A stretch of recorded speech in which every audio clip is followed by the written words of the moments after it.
Hello everyone and welcome to my channel. I hope that you are all good. In today's video we are doing a Valentine's floral, kind of like a subtle pretty look. We're going to be encapsulating some nail foils and also applying some crystals, so I really hope you all enjoy watching.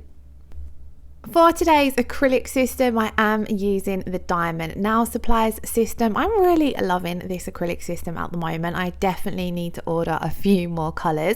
I am especially loving this white though. It's called Silk and it's a softer white, so it's perfect for any kind of ombre if you don't want to use a bright white. Sometimes brighter whites can be a little bit trickier to work with, so if you're a beginner, I would highly recommend checking this one out. So as you can see, I placed my bead down. It effortlessly walked down to the tip of the nail, and then I've just flipped my brush around and I'm blending that back into the natural nail. Whenever you're doing any kind of ombre, you want to blend that color back just so there's not going to be a harsh line when you come over with your next color. Then I'm going to come in with another very small bead at the tip of the nail just to make sure that that's where there's the most pigmentation. Then I did fully allow this acrylic to set, and we're now going to come in with our foil gel. So I'm using the Kiki London foil gel. I get lots of questions when it comes to foils and what's the best foil glue and what's the best foil gel and what's the difference between the two, and in all honesty I don't think I've ever used a foil glue. I've always preferred a foil gel that you pop in to cure, and the Kiki London one has to be my absolute favorite. So once we have got that cured, it leaves a super tacky finish for you to press your foil down into. And for my foil, I'm going to be using this super pretty one from Charlie's Nail Art. I think this one is called Love Letters or something along those lines, but I will double check as always and leave it in the description box below. So as you can see, I've cut out a small piece, I've lined it up to where I want it to go. I want predominantly those pink florals down on the nail, and then I'm just gonna swap between my thumb or fingers and my silicone tool just to make sure I've got out any creases that are in the foil and to make sure it has adhered nicely to the nail. It's a little bit tricky when you're working on a practice hand because the tips do tend to move around a little bit, so I'm just taking my time to really make sure that that has made a good contact, and then I'm going to gently peel that back, and as you can see it's really transferred really well onto the nail. They are quite pale florals, so they don't pop dramatically, but that's the look I was going for. Then there's a little bit of foil down here that I want to remove just because it's got a hint of green in it and it wasn't really working with what I was going with. So I'm just going to take an old nail art brush and a little bit of acetone and gently rub that away. Now I do want to encapsulate this foil in my acrylic, and I do also want to apply some glitter. Now what sometimes happens is when you have monomer on your acrylic brush, it can kind of disperse and wipe away your foil. So before I come in with my acrylic, I just want to seal the foil area in with some gel top coat. So we've done that, we've popped that into cure, and then I have this beautiful glitter. Again, this one is from Charlie's Nail Art. I can't remember if this is called rose gold or pink gold. I'm not at my nail desk unfortunately, but I will double check. Like I said, I leave all the products linked in the description box below, so anything should be there. If it's not, then you are welcome to drop me a comment and I'll try to find out. So to apply the glitter, I've picked up a teeny tiny bead of clear acrylic, and then I've dipped into my raw glitter and just picked up a small amount, and then leaving my brush wet with monomer, I'm nudging that glitter around into place. So here, if I hadn't sealed in that foil with top coat, this is where the monomer on my brush would have been touching that foil a lot, and it probably would have broke it down. It doesn't break down, or it doesn't happen with all foils, but just to be on the safer side, I like to seal the foil in with top coat. And then I'm just going to apply this glitter around those florals.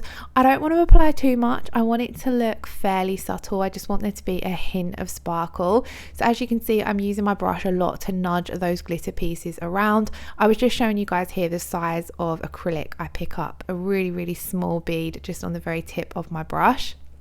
And then even that was a little bit too much, so you can see I'm wiping some off here. And I want this glitter to fade back into that natural nail. I want it to look hidden under our next bead of acrylic. And then I just want some flowing around those flowers. So I'm taking my time to try and keep the flowers nice and clean. I don't want to also cover up all of the white acrylic that we applied either.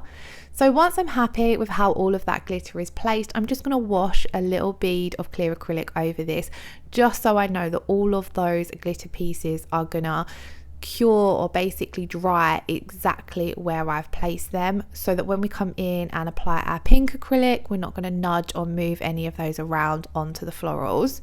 Just a thin wash of acrylic will be enough to stick these down in place. Now for my pink acrylic, I've got Diamond Nail Supplies again, and this one is called Extra. It's a little bit hard to see on camera here because my light's really hitting it, but it's a really soft milky pink with a beautiful sparkle to it. So again, it's brilliant for any kind of ombre or fade, because 9 times out of 10 I find if an acrylic has a shimmer or sparkle to it, it fades out a lot easier than those that don't.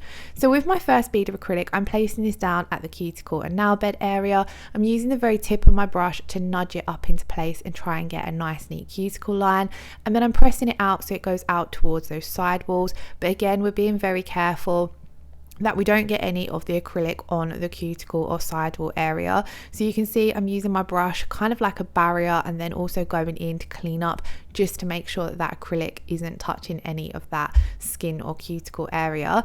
And then I'm starting to blend it down, but you can see I'm kind of not bringing my brush down further than I want the acrylic to go, because I don't want to transfer any of that pink or sparkles from that pink acrylic onto the foil part of the nail, because I don't want to cover up those flowers.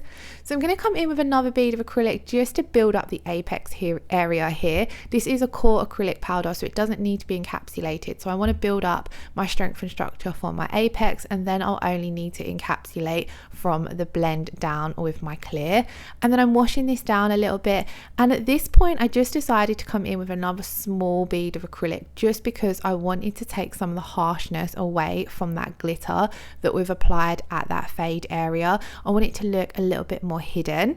So just using a wet bead, and I'm blending that out, and I liked how it just softened everything a little bit more, and it give off that little bit more of a subtle vibe, which was what I was going for this design.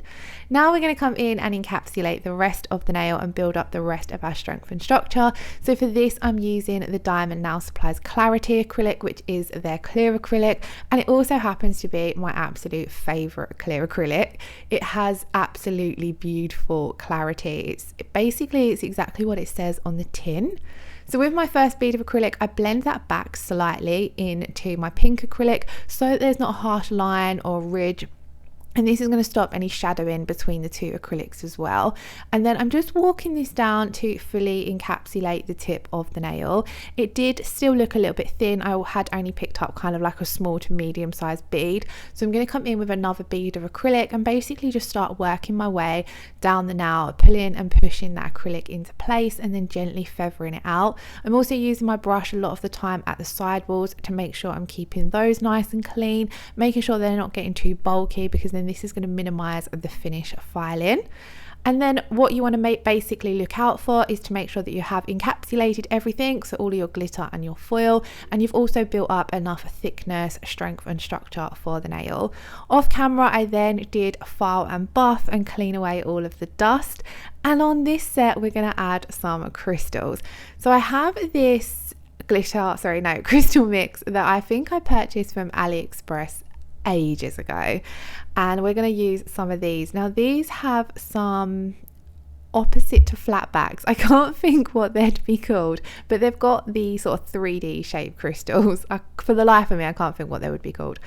And we're going to apply these, and whenever I usually apply these, I will apply a jewelry gel down first. So a jewelry gel is just a thicker gel basically. You could also use some builder gel for this, or poly gel even, but I just had the jewelry gel to hand, so that's what I used. Now I'm going to be honest, I have not done many crystal placements in a very long time, so this is just how I used to do it. Maybe there's probably better, or I don't know, but I don't know loads of crystal application techniques, in all honesty. It's not something I do loads, but I do have a drawer full of loads of crystals and it would be nice to start using them, so I'm going to try. But basically, whilst that jewelry gel is still wet, I like to come over the top with my no wipe rubber top coat. This kind of smooths out the jewelry gel a little bit. I've only applied the jewelry gel where I want those larger chunkier crystals to be. Usually when I'm applying my flat back crystals, I will just use my no wipe rubber top coat.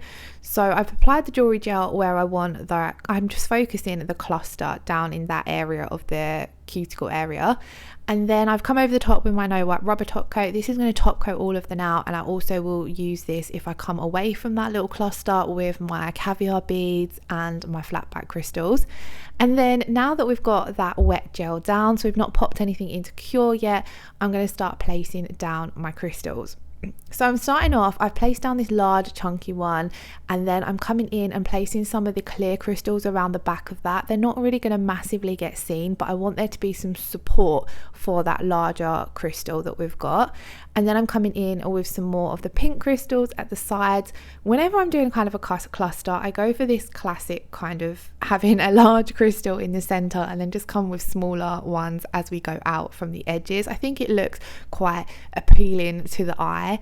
And then I'm going to start coming in with some caviar beads, one to fill in some of the little gaps between the crystals, and two just to add a little something extra to the nail. It kind of bulks the crystal placement out without adding too many crystals. And then because they're gold, they kind of clash against the pink and stand out a little bit, and it just makes everything look a little bit more glam. Now I think I would have probably used some darker crystals, so where we've got the light pink ones, if I'd had some darker ones, I think I would have gone for them. But with these larger crystals, I didn't have that many colors to choose from, so it did kind of look a little bit subtle. It doesn't massively stand out on the nail, but you know, I went with it. It was a good little practice and play around. So this is what our crystal cluster is looking like so far.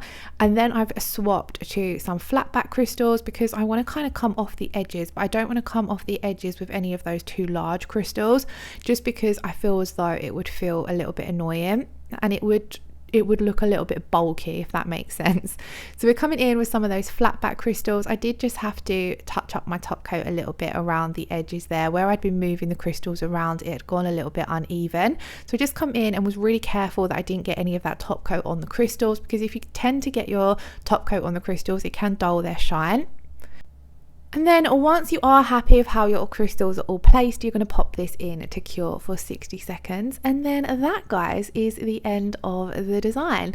So it was a little bit different. It wasn't really what I had pictured or what I had in mind when I started doing nails, but I do think it looks quite pretty. So let me know your thoughts and opinions in the comments below. If you did enjoy today's video, please do give it a thumbs up. And if you're not already subscribed, I would absolutely love it if you hit that subscription button. Once again, thank you all so much for watching. I hope you're all keeping safe and well. Let me know in the comments below how you are doing. It's always lovely to check in and talk with you all. I hope you all have a wonderful day. Lots of love. Take care. Bye bye.